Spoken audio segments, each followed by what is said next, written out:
వచ్చే నెల నుంచి ఈసారి ఇండియాలో T20 వరల్డ్ కప్ జరగబోతుంది. అయితే దానికి బంగ్లాదేశ్ మే నహీ ఆతుమ్ అంటుంది. ఇండియాలో జరిగితే మేము రాము అని బంగ్లాదేశ్ అంటుంది.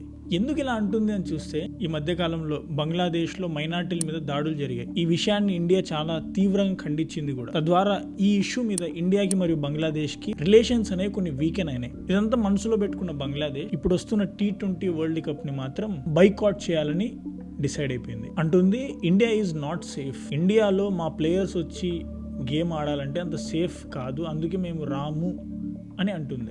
దాంతో మనకేం ఫరక్ కాదు బ్రో అంటాను. ఏంది బ్రో అట్లా అంటావు? బంగ్లాదేశ్ ఆ మాట అంటే ప్రపంచం అంతా ఏమనుకుంటుంది, దానివల్ల మనకు డిసడ్వాంటేజే కదా అంటారేమో. కానే కాదు, ఎందుకంటే ప్రపంచం అంతా వస్తుంది. ఆస్ట్రేలియా, ఇంగ్లాండ్ ఇట్లా అన్ని దేశాలు వస్తున్నాయి.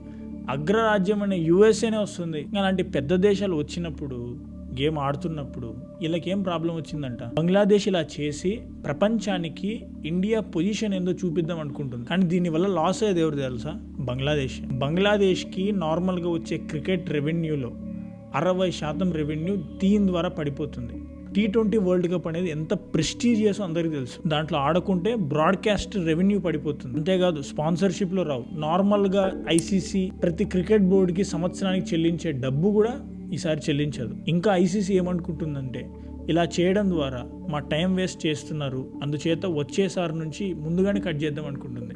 బంగ్లాదేశ్ మీద ఫైన్ ఇంపోజ్ చేద్దాం అంటుంది అడిషనల్గా. మరి బంగ్లాదేశ్ పొజిషన్లో ఎవరు ఆడతారు బ్రో అంటే ఆల్రెడీ ఆ ప్లేస్ని స్కాట్లాండ్ చేసి మ్యాచ్లన్నీ రీఅడ్జస్ట్ చేయడం జరిగింది. ఈ విషయం అంతా ఇలా ఉండగా పాకిస్తాన్ సపోర్ట్ ఇస్తుందని అనుకున్నది బంగ్లాదేశ్. కానీ పాకిస్తాన్ మాత్రం ఇండియాలోనే గేమ్ ఆడుతుంది T20 వరల్డ్ కప్. ఈవెన్ పాకిస్తాన్లో ఉన్న చాలామంది మాత్రం బంగ్లాదేశ్ చేసిన దాన్ని అడ్వాంటేజ్గా తీసుకొని మనం కూడా ఇండియాలో గేమ్ ఆడడం బైకాట్ చేద్దాం అనుకున్నాం. కానీ పాకిస్తాన్కి తెలుసు ఈ గేమ్ అనేది ఎంత ఇంపార్టెంటో, ఎంత రెవెన్యూ వస్తుందో అనేది. 200-300 కోట్లు పెద్ద లెక్కన అనుకోవచ్చు.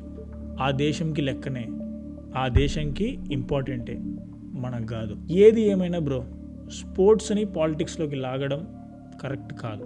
అలా చేస్తే ఇబ్బంది పడేది ఆ దేశమే తప్ప ఈ దేశం కానే కాదు. మరి మీరు ఎలాంటి సోది కాకుండా న్యూస్లో క్లారిటీ కావాలంటే ఛానల్ని ఫాలో అయిపోండి. మళ్ళీ రేపు కలుద్దాం. బాయ్.